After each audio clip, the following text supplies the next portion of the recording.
आप सबको जय मसीह की, परमेश्वर के नाम की महिमा हो। हम एक और नए वीडियो के साथ उपस्थित हुए हैं और आज हम शुरू करने वाले हैं एक नई सीरीज जिसमें हम देखेंगे यूहन्ना रचित सुसमाचार के सभी अध्याय।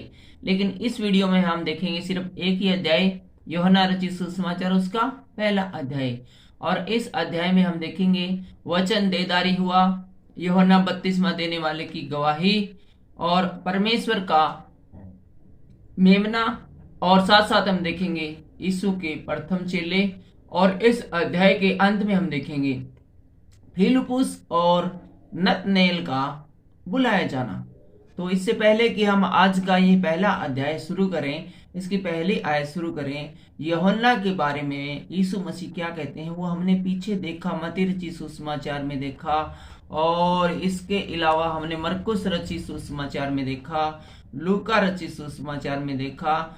और इन तीनों में देखने के बाद है उसमें बहुत यूहन्ना का जिक्र हुआ है। और यीशु मसीह यूहन्ना के बारे में कहते हैं कि जो स्त्रियों में से जन्मा है, अर्थात इस दुनिया में जितने भी लोग हैं, जाहिर सी बात है सब स्त्रियों से ही पैदा होते हैं, और उनमें से यूहन्ना से बढ़कर कोई भी नहीं। अर्थात यूहन्ना स्त्रियों से जन्मे सब लोगों में, सब मनुष्य में सबसे बढ़कर है, सबसे उत्तम है, इससे उत्तम कोई भी नहीं। लेकिन एक पॉइंट और कहते हैं यीशु मसीह, लेकिन परमेश्वर के राज्य में जो छोटे से छोटा है, अर्थात जो बिल्कुल ही छोटे छोटा है, वो भी जो स्वर्ग के राज्य में सबसे छोटा जिसको पद मिला है वो भी सबसे बढ़कर है। तो आइए आज के इस अध्याय को शुरू करते हैं। जो पहली आयत है उसका शीर्षक है वचन देदारी हुआ। आदि में वचन था और वचन परमेश्वर के साथ था और वचन परमेश्वर था। ये बिल्कुल पहली लाइन है, और जो कि हमें जब हम इस बाइबल का पहला पेज पढ़ना स्टार्ट करते हैं तो वहां पर भी मिलती है। और यूहन्ना जिसने ये पुस्तक लिखी है, इस पुस्तक का रचयिता है, उसने भी इसी लाइन को दोबारा से रिपीट करना जरूरी समझा। इस लाइन को हम भी एक बार फिर से रिपीट करते हैं। आदि में वचन था और वचन परमेश्वर के साथ था और वचन परमेश्वर था। अर्थात वचन है वो परमेश्वर है, परमेश्वर है वो वचन है। और शुरू से ही, जब से ये सृष्टि बनी है, उससे भी पहले से ही वचन और परमेश्वर दोनों थे और दोनों एक साथ थे। जिस प्रकार की यीशु मसीह और यहोवा परमेश्वर एक है, इसी प्रकार वचन और परमेश्वर भी दोनों एक है। यही आदि में परमेश्वर के साथ था, सब कुछ उसी के द्वारा उत्पन्न हुआ, अर्थात परमेश्वर के द्वारा और वचन के द्वारा। परमेश्वर ने वचन कहा और वचन के द्वारा सब कुछ वो उचित वो क्या कहते हैं उत्पन्न हुआ है। इसलिए वचन को कभी भी हल्के में मत लेना। वचन का मतलब जो बातें बाइबल के अंदर लिखी गई है उनको, एक एक बातें कीमती है और पावरफुल है और सच्ची हैं और अपना काम करती है। जिस प्रकार की बरसात आ रही है और आप छतरी लेकर घर से निकले, तो ये हो नहीं सकता कि आप बरसात में भीग जाएं, क्योंकि छतरी है वो अपना काम करेगी, लेकिन छतरी को आपने खोलना पड़ेगा और अपने सिर के थोड़ा सा ऊपर रखना पड़ेगा। यदि आप छतरी लेकर वैसे ही चलते रहे उसको बगैर खोले बरसात में, तो आप तो भीगोगे ही भीगोगे, साथ में छतरी भीग जाएगी। और जो कुछ उत्पन्न हुआ है उसमें से कोई भी वस्तु इसके बिना उत्पन्न नहीं हो सकती। जो कुछ भी उत्पन्न हुआ है इस दुनिया के अंदर, सब कुछ परमेश्वर और वचन के द्वारा ही सर्जा गया है। और चौथी आयत में हम देखते हैं, उसमें जीवन था और वह जीवन मनुष्य की ज्योति था। वचन के अंदर जीवन था और जो जीवन है वो मनुष्य की ज्योति था। ज्योति अंधकार में चमकती है और अंधकार ने उसे ग्रहण न किया। तो यहाँ पर यीशु मसीह का स्पष्ट जिक्र किया जाता है कि यीशु मसीह है वो ज्योति था, और ज्योति हमेशा अंधकार में चमकती है, लेकिन अंधकार ने उसे ग्रहण नहीं किया। छठी आयत से हम देखते हैं, एक मनुष्य परमेश्वर की ओर से आ उपस्थित हुआ जिसका नाम यूहन्ना था। परमेश्वर की ओर से एक व्यक्ति इस दुनिया में आता है जिसका नाम यूहन्ना होता है। वह गवाही देने आए कि ज्योति की गवाही दे ताकि सब उसके द्वारा विश्वास लाए। अर्थात कहने का मतलब ये है कि यूहन्ना है वो यीशु मसीह से थोड़ा पहले आया कि ताकि यीशु मसीह के विषय में गवाही दे कि जिस मसीह का ये दुनिया इंतजार कर रही थी उसके आने का टाइम हो गया है। आपको याद दिलाता चलूं कि ये यूहन्ना बपतिस्मा देने वाले और यीशु मसीह की जो आयु है उसके अंदर कुछ ही महीनों का अंतर है, करीब करीब 3 महीने का ही अंतर है। अर्थात यूहन्ना इस दुनिया में यीशु मसीह से 3 महीने पहले आया। और 8वीं आयत में लिखते हैं, वह ज्योति न था परंतु ज्योति की गवाही देने के लिए आया।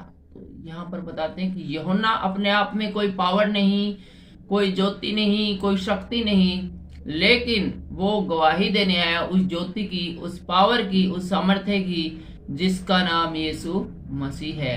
सच्ची ज्योति जो हर एक मनुष्य को प्रकाशित करती है जगत में आने वाली थी। यहाँ पर बताते हैं कि यीशु मसीह जो कि जगत की सच्ची ज्योति है और सबको प्रकाशित कर देगी, वो आने वाला है। और वह जगत में था और जगत उसके द्वारा उत्पन्न हुआ, और जो परमेश्वर है वो जगत में था और सब कुछ है वो परमेश्वर के द्वारा, वचन के द्वारा, ज्योति के द्वारा उत्पन्न हुआ और जगत ने उसे नहीं पहचाना। लेकिन जब यीशु मसीह इस दुनिया में आया तो लोगों ने उसे पहचानना जरूरी नहीं समझा। और आपने देखा पिछले 3 जो हमने पढ़े थे, मत्ती रचित सुसमाचार, यूहन्ना रचित सुसमाचार, तो अभी हम पढ़ रहे हैं मरकुस रचित सुसमाचार, लूका रचित सुसमाचार। उसके अंदर जब यीशु मसीह जब निकलते थे परमेश्वर का प्रचार प्रसार करने के लिए, कितने सारे हंगामे खड़े हुए हैं, कितने सारे हंगामों के बीच से हम देखे हैं। आप यदि रेगुलर हमारे वीडियो देख रहे हैं तो आप भी हमारे इसमें सहभागी रहे हैं। 11वें जो आयत है उसमें हम देखते हैं, वह अपने घर आया और उसके अपनों ने उसे नहीं पहचाना। अपने घर आना मतलब यरूशलेम में आया और लोगों ने, जो वहां के जो स्थानीय निवासी थे, उसने जो जिसको बोलते हैं वे कहते हैं कि हम दाऊद की संतान हैं, अब हम अब्राहम की संतान हैं, जो लोग गवाही देते हैं, और उन्होंने खुद ने ही यीशु मसीह को ग्रहण नहीं किया, उसने नहीं पहचाना। उन्हें ये तो विदित है, ये तो याद है कि वो अब्राहम की संतान है, वो दाऊद की संतान है, लेकिन जब यीशु मसीह आया तो जिसको कि दाऊद और अब्राहम भी परमेश्वर करके मानता है, तो लोगों ने उसको पहचानना जरूरी नहीं समझा। 12वीं आयत से हम देखते हैं, परंतु जितने ने उसे ग्रहण किया उसने उन्हें परमेश्वर की संतान होने का अधिकार दिया। लेकिन जितने लोगों ने यीशु मसीह का बपतिस्मा लिया है और मान लिया कि वो परमेश्वर का बेटा है, तो यीशु मसीह ने भी उनको ये आशीर्वाद दिया कि वे भी परमेश्वर की संतान है। अर्थात केवल मैं ही परमेश्वर का बेटा नहीं हूं, अब से जो तुमने मुझ पर विश्वास किया है तो तुम्हें भी परमेश्वर की संतान होने का अधिकार मिलता है, उन्हें जो उसके नाम पर विश्वास रखते हैं। लेकिन सिर्फ उन्हें जो यीशु के नाम पर विश्वास रखते हैं और यीशु के नाम का बपतिस्मा लेते हैं, वे न तो लहू से, न शरीर की इच्छा से, न मनुष्य की इच्छा से, परंतु परमेश्वर की इच्छा से उत्पन्न हुए।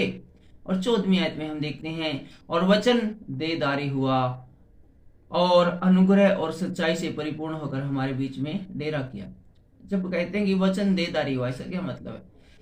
इसका मतलब है वचन है वो एक मनुष्य के रूप में आया, एक शारीरिक जीवन में आया, ठीक है, और सच्चाई से परिपूर्ण होकर हमारे बीच में डेरा किया। सच्चाई से परिपूर्ण होकर डेरा करने से मतलब है कि वो मनुष्य है वो शारीरिक रूप में हमारे रूप में रहा और वो बिल्कुल सच्चा था और हर प्रकार से परिपूर्ण था, उसमें किसी भी बात की घटी नहीं है। और न हमने उसकी ऐसी महिमा देखी और जैसी पिता के इकलौते की महिमा, और ऐसी महिमा किसी की होते नहीं देखी जैसे कि परमेश्वर के इकलौते बेटे यीशु मसीह की महिमा होते हुए हमने देखी है। 15वीं आयत से लिखा है, यूहन्ना ने उसके विषय में गवाही दी और पुकार कर कहा, यह वही है जिसका मैंने वर्णन किया कि जो मेरे बाद आ रहा है वह मुझसे बढ़कर है, क्योंकि वह मुझसे पहले था। यीशु मसीह यहाँ के बारे में यूहन्ना बताते हैं, गवाही देते हैं कि वह वही है जिसका मैंने वर्णन किया, अर्थात यीशु मसीह जो मेरे बाद आ रहा है वह मुझसे बढ़कर है क्योंकि वह मुझसे पहले था। इसका क्या मतलब हुआ? अब आप कह सकते हो जी यूहन्ना तो यीशु मसीह से 3 महीने बड़ा है, तो फिर यीशु मसीह उससे बड़ा और बढ़कर कैसे हुआ? क्योंकि यीशु मसीह है वो कोई मनुष्य नहीं है, वो परमेश्वर है। और परमेश्वर है वो अजर अमर है, वो नए रूप लेकर तो आ सकता है लेकिन वो कभी मरता नहीं। यीशु मसीह ने भी प्राण त्यागने से पहले कहा था, हे पिता मैं अपने प्राणों को तेरे हाथों में सौंपता हूँ। इसका मतलब क्या हुआ कि यीशु मसीह को अपने प्राणों की रक्षा करने का अधिकार था, उसको संभाल के रखने का अधिकार था और उसके ऊपर पूरा कंट्रोल था। मृत्यु का यीशु मसीह के ऊपर कोई अधिकार नहीं था। इसी प्रकार से उम्र में तो यूहन्ना है वो यीशु से 3 महीने बड़ा था, लेकिन परमेश्वर का जन तो यूहन्ना था, लेकिन जो परमेश्वर का बेटा है वो यीशु मसीह था और इस कारण वो एक बड़ा पद रखता था। और दूसरी बात, यूहन्ना एक शारीरिक मनुष्य था, जबकि जो यीशु मसीह है वो यूहन्ना से पहले से ही इस जगत के शुरू से ही और उससे से पहले से भी हमारे मध्य में है, क्योंकि उसकी परिपूर्णता में से ही हम सब ने प्राप्त किया अनुग्रह पर अनुग्रह।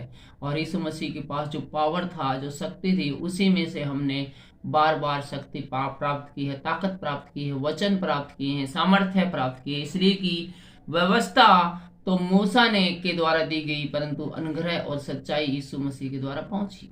तो यहाँ पर लिखते हैं कि संविधान तो है वो बाइबल का सिद्धांत है वो तो मूसा के द्वारा लिखा गया था, मूसा के द्वारा प्रकट हुआ, लेकिन जो अनुग्रह और सच्चाई है वो यीशु मसीह के द्वारा उत्पन्न हुई है, हमें मिली है। परमेश्वर को किसी ने कभी नहीं देखा, इकलौता पुत्र जो पिता की गोद में है उसी ने उसे प्रकट किया है। तो यहाँ पर भी हम देखते हैं कि लिखा है कि परमेश्वर को किसी ने नहीं देखा और यहाँ पर इस दुनिया के अंदर है वो यीशु मसीह ने, जो कि उसकी गोद में है अर्थात उसके साथ है, अपने पिता के साथ है, उसने परमेश्वर को प्रकट किया है।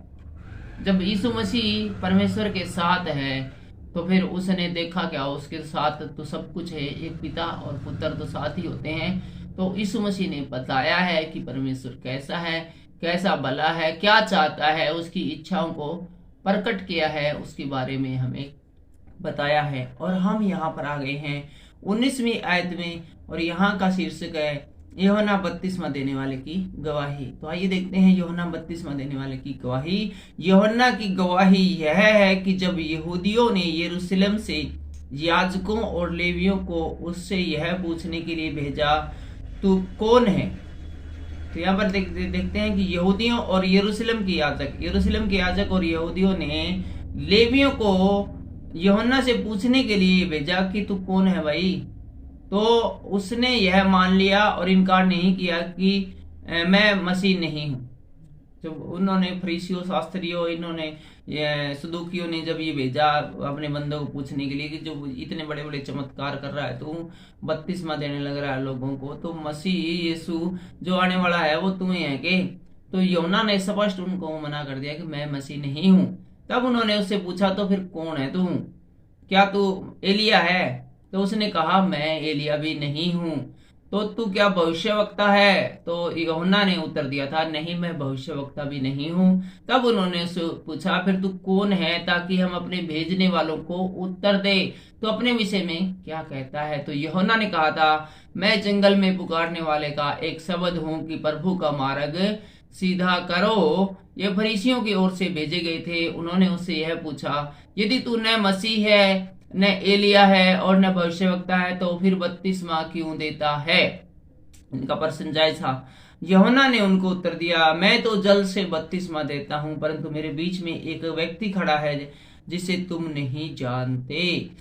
तो यहाँ पर यीशु मसीह बताते हैं कि मैं तो सिर्फ जल से बपतिस्मा देता हूं, लेकिन हमारे बीच में एक मनुष्य खड़ा है, अर्थात यीशु मसीह है, वो मनुष्य के रूप में खड़ा है जिसे तुम नहीं जानते, अर्थात मेरे बाद आने वाला है जिसकी जूती का बंधन भी खोलने के मैं लायक नहीं हूँ। यानी इतना शक्तिशाली, इतना पावरफुल है और इतना भव्य है यीशु मसीह कि मैं उसके जूते पहनना, उसके फीते भी खोलने और बेड़ने के लायक नहीं हूँ। ये बातें यरदन के पार बेतनिया में हुई, जहां यूहन्ना बपतिस्मा देता था। यूहन्ना यहाँ पर इस नदी के किनारे हैं और बपतिस्मा देता था, और ये सारी बातें जो इसमें हुई है ये यहीं पर हुई है। हम आ गए हैं 29वीं आयत में, और यहाँ का शीर्षक है परमेश्वर का मेमना। दूसरे दिन उसने यीशु को अपनी ओर आते देखकर कहा, देखो यह परमेश्वर का मेमना है जो जगत का पाप उठा ले जाता है। इसके अगले ही दिन है यूहन्ना बपतिस्मा देने वाला है, वो वहीं पर जहां हमने अभी जिक्र किया था कि ये बेतनिया की एक जगह थी और नदी का किनारा था, यहाँ पर बपतिस्मा देते हैं।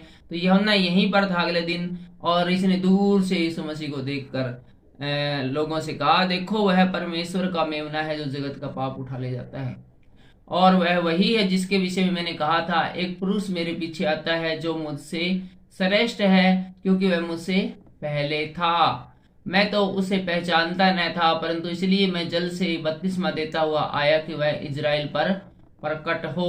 तो यहाँ पर यूहन्ना ने अपने इस जगत में आने का कारण बताया है कि मैं जल से बपतिस्मा देता हूँ, और इसलिए कि वो यीशु मसीह है वो इजराइल पर प्रकट हो। और यूहन्ना ने यह गवाही दी, मैंने आत्मा को कबूतर के समान आकाश से उतरते देखा और वह उस पर ठहर गया। अर्थात यीशु मसीह पर जब यीशु मसीह उसके पास आया तो आत्मा है वो कबूतर के समान यीशु मसीह के पास आई और वह उस पर ठहर गया। मैं तो उसे पहचानता नहीं था, परंतु जिसने मुझे जल से बपतिस्मा देने को भेजा उसी ने मुझसे कहा, जिस पर तू आत्मा को उतरते और ठहरते देखे वही पवित्र आत्मा से बपतिस्मा देने वाला है। तो यीशु मसीह बताते हैं कि मुझे तो पता नहीं था यीशु मसीह कौन है, लेकिन पवित्र आत्मा ने मुझे ये गवाही, मुझे ये इस बात के लिए उबारा। परमेश्वर ने मुझे बताया था कि तू लोगों को पानी से तो बपतिस्मा देता रहो नदी में, लेकिन जिस मनुष्य को तू देखे कि जिस किसी को तूने बपतिस्मा दिया और उसके ऊपर कबूतर के समान आत्मा आकर ठहरता है, तो समझ जाना कि तेरे बाद जो आने वाला है इस अर्थात यीशु मसीह अर्थात परमेश्वर का जन वो वही है। और मैंने देखा और गवाही दी कि यही परमेश्वर का पुत्र है। तो जिसका यूहन्ना इंतजार कर रहा था, यूहन्ना लोगों को क्यों बपतिस्मा दे रहा था, बहुत सारे बपतिस्मा देने क्यों दे रहा था, यहाँ पर हम इस बात का खुलासा हो जाता है कि यूहन्ना इसीलिए हजारों व्यक्तियों को पानी से बपतिस्मा दे रहा था, क्योंकि परमेश्वर ने उसे कहा था कि तू यहाँ बपतिस्मा देता रहो और सबको बपतिस्मा दे, और ध्यान से देख, और जो कोई बपतिस्मा ले और डुबकी लगाए और उसके बाद पवित्र आत्मा उसके ऊपर कबूतर के समान ठहरे, तो तू समझ जाना कि वही यीशु मसीह है। और यहाँ पर जैसे ही उसको पता चलता है कि ये सब जो परमेश्वर ने बोला था वो हो गया है, अर्थात आत्मा एक व्यक्ति के ऊपर है, वो कबूतर के समान ठहर गया है, तो यीशु मसीह को पता चल गया, यूहन्ना को पता चल गया कि जिस काम के लिए मैं आया था पानी से बपतिस्मा देने के लिए, वो काम संपूर्ण होता है, पूरा होता है।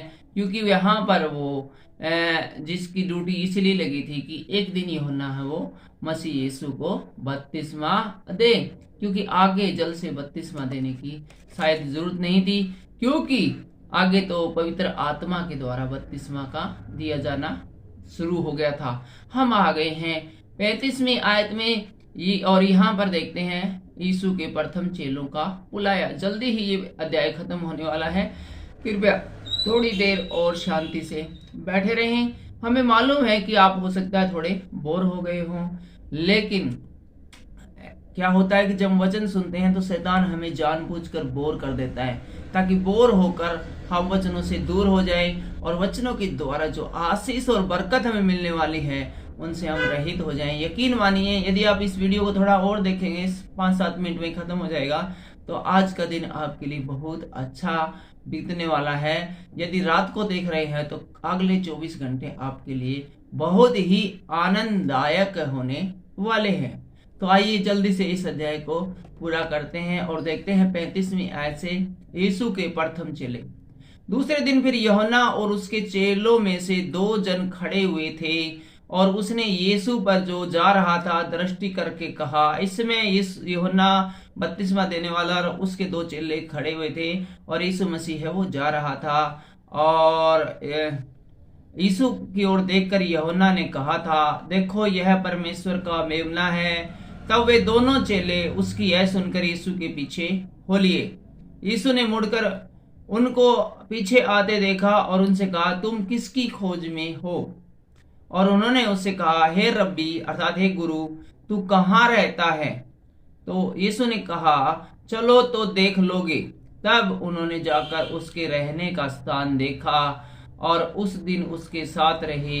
यह 10वें घंटे के लगभग था। तो यहाँ पर हम देखते हैं कि जब यीशु मसीह है बपतिस्मा लेकर चले गए तो यूहन्ना ने उसके पीछे अपने 2 चेले भेज दिए, और जब उस पीछे भेज दिए चेले तो यीशु मसीह को मैं बोले कि सर आप हमें बताओ गुरुजी आप कहाँ रहते हो?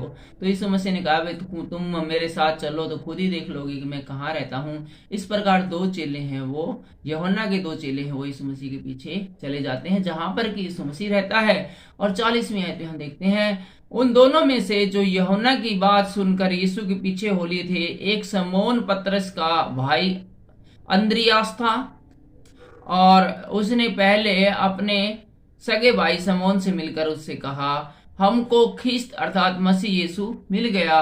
वह उसे यीशु के पास लाया। यीशु ने उस पर दृष्टि करके कहा, तू यूहन्ना का पुत्र शमौन है, तू कैफा अर्थात पतरस कहलाएगा। और हम आ गए हैं बहुत जल्दी से इस अध्याय के अंतिम पड़ाव पर, और यहाँ का शीर्षक है फिलिपुस और नतनएल का बुलाया जाना। तो यहाँ पर है यीशु के जो चेले हैं वो यीशु के पास इकट्ठे हो रहे हैं। यीशु अपने चेलों को बुला रहे हैं। 41वीं आयत से हम पढ़ते हैं 43। दूसरे दिन यीशु ने गलील को जाना चाहा। वह फिलिपुस से मिला और कहा, मेरे पीछे हो ले। तो यहाँ पर फिलिपुस मिलते हैं यीशु को, और यीशु मसीह ने उसको कहा मेरे पीछे हो ले। फिलिपुस अंद्रियास और पतरस के नगर बेसदा का निवासी था। फिलिपुस है वो अंद्रियास और पतरस, इन दोनों का जो शहर था उसका नाम था बेसदा, उसी का निवासी था फिलिपुस। और फिलिपुस नतनएल से मिला और उससे कहा, जिसका वर्णन मूसा ने व्यवस्था में और भविष्यवक्ताओं की पुस्तक में किया है, वह हमको मिल गया है। वह यूसुफ का पुत्र यीशु नासरी है। नतनएल ने उससे कहा, क्या कोई अच्छी वस्तु भी नासरत से निकल सकती है? फिलिपुस ने उससे कहा, चलकर देख ले। यीशु ने नतनएल को अपनी ओर आते देखकर उसके विषय में कहा, देखो यह सचमुच एक इजरायली है, इसमें कपट नहीं। नतनएल ने उससे कहा, तू मुझे कैसे जानता है? यीशु ने उसको उत्तर दिया, इससे पहले कि फिलिपुस ने तुझे बुलाया, जब तू अंजीर के पेड़ के तले था, तब मैंने तुझे देखा था। नतनएल ने उसको उत्तर दिया, हे रब्बी, तू परमेश्वर का पुत्र है, तू इजराइल का महाराजा है। यीशु ने उसको उत्तर दिया, मैंने तो तुझसे कहा है कि मैंने तुझे अंजीर के पेड़ के तले देखा। क्या तू इसीलिए विश्वास करता है? तू इससे भी बड़े बड़े काम देखेगा। तो यीशु मसीह बोले, ये तो छोटी मोटी बात है जो मैंने तेरे को बता दी कि वहां पर देखा था, तू ये तो कुछ भी नहीं, इससे बहुत बड़े काम है वो आने वाले समय में देखने वाला है, अर्थात परमेश्वर के चमत्कारों को देखने वाला है। 51वीं आयत में लिखा है, फिर उससे कहा, मैं तुमसे सच कहता हूं कि तुम सड़क को खुला हुआ और परमेश्वर के स्वर्गदूत को मनुष्य के पुत्र उतरते हुए और आते जाते देखोगे। और आज का अध्याय जो है वो यहीं पर है, वो कंप्लीट हो जाता है। अगले वीडियो में हम देखेंगे यूहन्ना रचित सुसमाचार उसका दूसरा अध्याय, और इस दूसरे अध्याय में हम देखेंगे गलील के काना में पहला आश्चर्यक्रम और मंदिर से व्यापारियों का निकाला जाना भी हम देखेंगे, और साथ ही हम देखेंगे यीशु मनुष्य के मन को जानता है। बिल्कुल छोटा सा अगला जो वीडियो है होने वाला है, जरूर देखिएगा। परमेश्वर के नाम की महिमा हो। चैनल पर नए हैं तो आप चैनल को सब्सक्राइब भी कर सकते हैं।